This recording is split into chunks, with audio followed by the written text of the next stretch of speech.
Hi, this is Russ. I'm about to embark on a journey to Denver, Colorado to explore homelessness. I want to take you along for the ride, show you some of the resources available to homeless individuals, and try to understand why homelessness happens and what some solutions for homelessness are.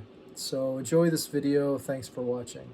I made it through the first night in Denver, slept in my car, tested out the Walmart parking lot theory that nobody would house you here. I've camped in other places, not camp, but homeless in other places in my car, van, or whatever, and been hassled.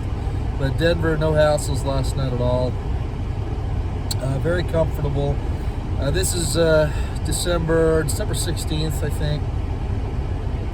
It's not very cold out. It's about 27 degrees Fahrenheit, which is manageable in comparison with other places. It's a good, safe place to be. It seems like a lot of other homeless around. Nobody seems to hassle them. We'll explore and probe more deeply today and see what things look like. The lockers at the Englewood Recreation Center. I mean, you got a lot of showers, and you got a full pool out there. 2 main weight rooms, plus an aerobic room, plus big gyms, and it's $6 for a whole day. I mean, come in at 6 a.m., leave at 8 p.m., 9 p.m., close at 9. So it's a pretty good deal. If you need a shower while you're homeless, just go to your local community resource center. Remember, in Portland, YMCA is municipality funded, and they have great programs throughout the same price. So just check out the different sites if you need a place to shower. This worked out pretty good for me. I'm in Englewood. I camped here last night with the homeless. Camped in my car, so I don't know if that counts, but just doing an experiment. Englewood's a suburb of Denver, just a few miles south of Denver. Kind of a nicer area, but I wanted to show just how run down things are getting. So I'm right next to Walmart, and just looking around, everything's shut down. It's bizarre. There's just nothing open anymore, and it's really an upscale area. You got the liquor store that's doing well, but everything else is just shut. It's just kind of interesting. But yeah, all these buildings are shut down. I mean, look, they're all vacant. Every one of them's vacant. Been abandoned. It's kind of interesting, isn't it? You have these, warning signs, but there's still lots of homeless that were here this morning when I got here. I walked over to the spot. It's kind of interesting. So more abandoned areas here. It's all abandoned, and it's really nice real estate. This is beautiful locations. Nice and upscale, but there's nothing here. Even so, this is abandoned as well. Nothing in there. Nobody's occupying this whole building here either. It's just all, there's nothing there. It's weird. It's really weird.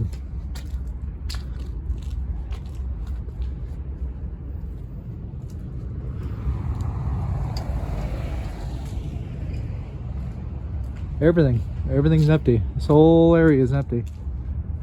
Even over there, you got a lease sign on that beautiful building. The 24-hour fitness building has a lease sign on it. Everything is dead. It's just bizarre. I just don't understand it, because it's such a beautiful area. And I think part of the reason is, as a family person, would you want to live here? Would you want to live in an area where crime is acceptable? You have these security people, paid security, are driving all over the place, but there's no enforcement of crime. So obviously they're kind of impotent in terms of the ability to enforce anything. It's just weird. It's ultimate, it's just like a series of dominoes. It's just gonna end up, there's no revenue coming in, so nobody's gonna maintain it, so it's just gonna decay. But you just wouldn't guess that a nice 24-hour fitness, you know, across the street from some really nice apartments would be completely dead. Obviously, people are trying to maintain a good atmosphere, family-friendly atmosphere with that Christmas tree, but yeah, it's just bizarre. It's all dead. Anyway, kind of interesting. So here's IHOP, the one and only store that seems to be paying for everything. And there's like, there's one person that I've seen here in the last 30 minutes, and it's 8 a.m. It's just bizarre, a little after 8, I guess. Just nobody's in there. So it's about 6:20 in the evening. It's Wednesday night. IHOP, it's just dead. I just feel so bad for these guys. I don't know how they do it. This real estate must just be a fortune to maintain. But this is just indicative of this whole area. Just walk through the library. There are a few normal, sane people here, but nobody's in there. Nobody's in there for dinner. Can you believe that? Wow. Unbelievable. Now the Walmart parking lot's full, but nothing else is. Wow. Not one person at 6:20 on a Wednesday evening.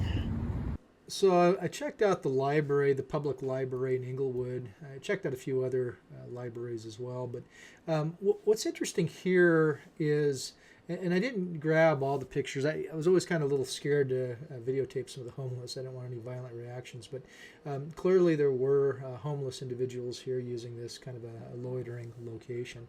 One thing I thought was interesting is that in the bathroom, you'll see it's locked. You have to ask security to get in. Somebody peed all over the floor while I was there. It was just foul, just absolutely disgusting. The other thing is, when I tried to enter the library through the main entrance, it was shut down.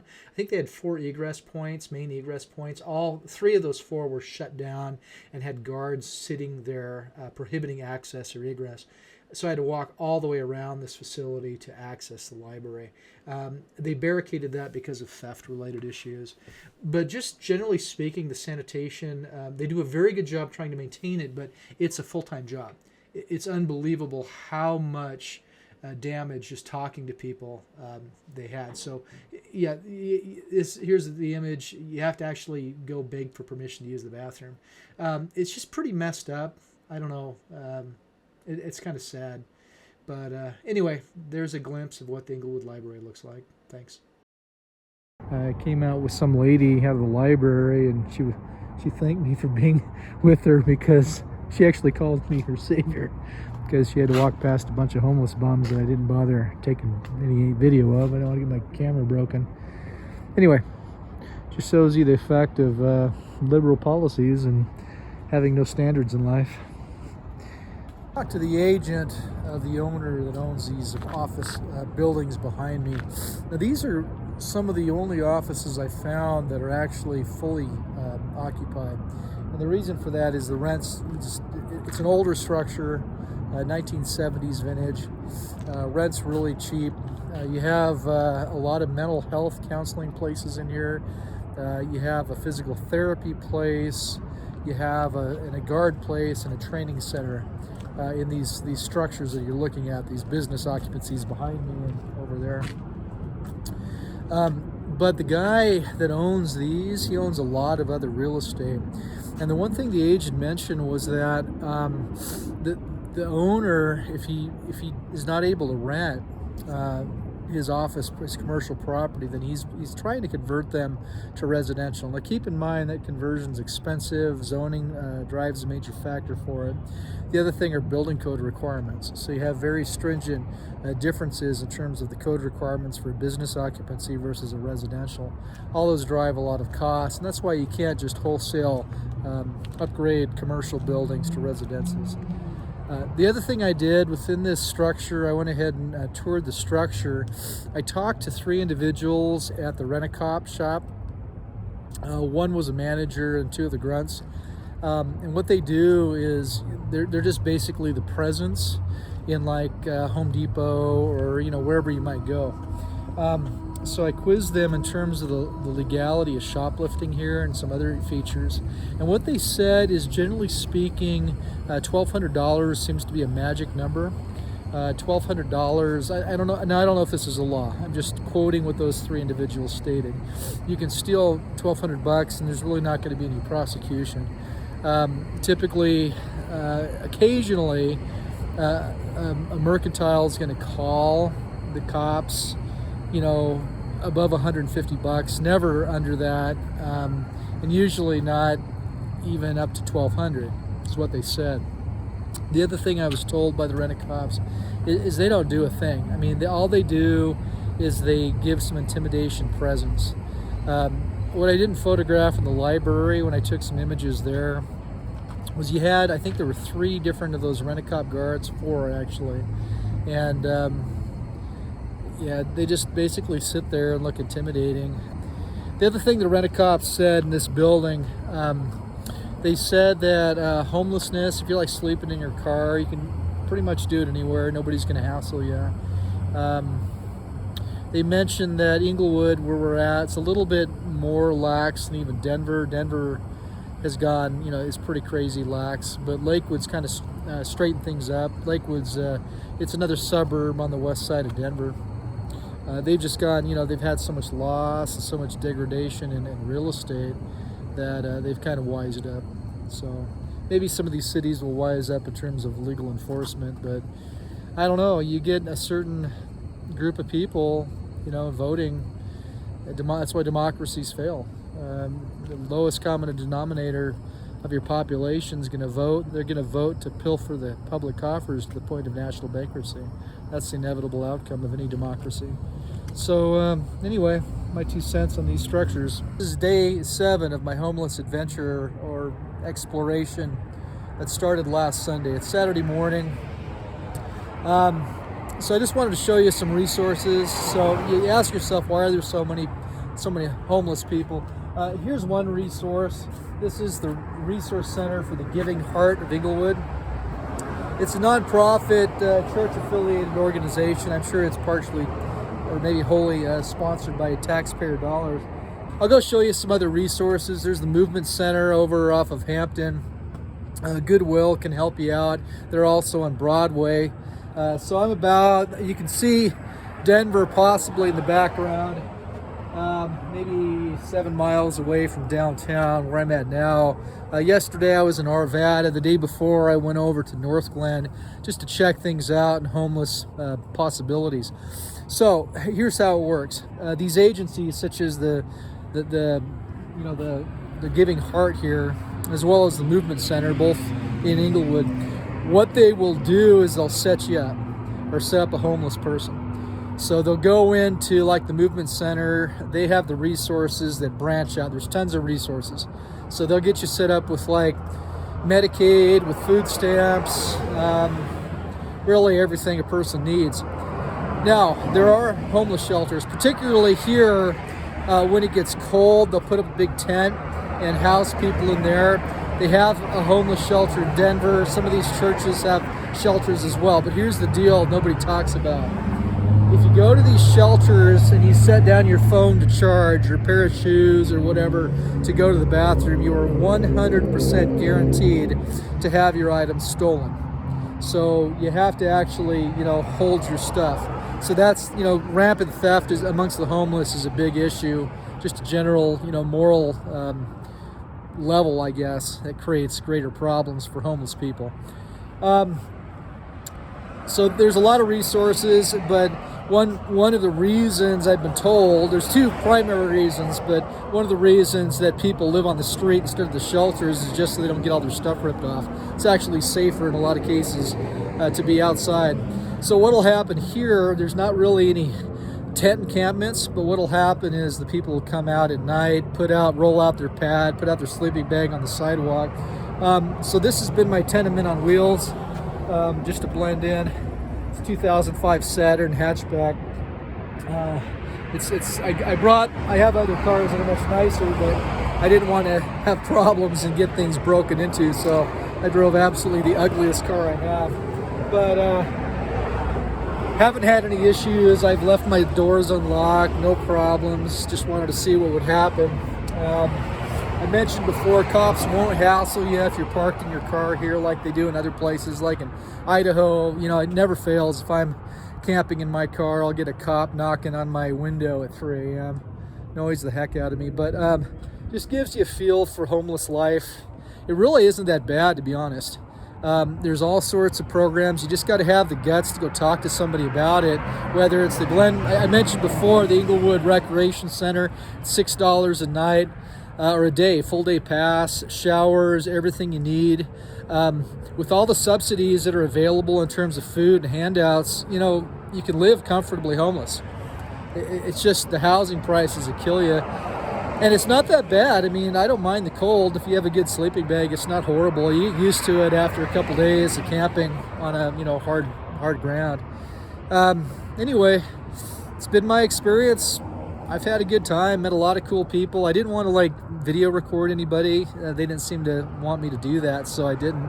But I've investigated this fairly thoroughly. How do you solve it?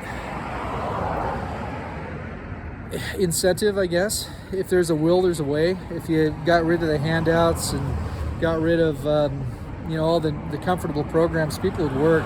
Lower the bar for working. Like if somebody wants to go you know, squeegee some windows or something, don't make them get a pile of insurance and all that stuff. Get rid of drugs. I mean, that's another driving factor for homelessness. The people I've talked to, they've clearly said that the other reason of the two is they want to have their own lifestyle.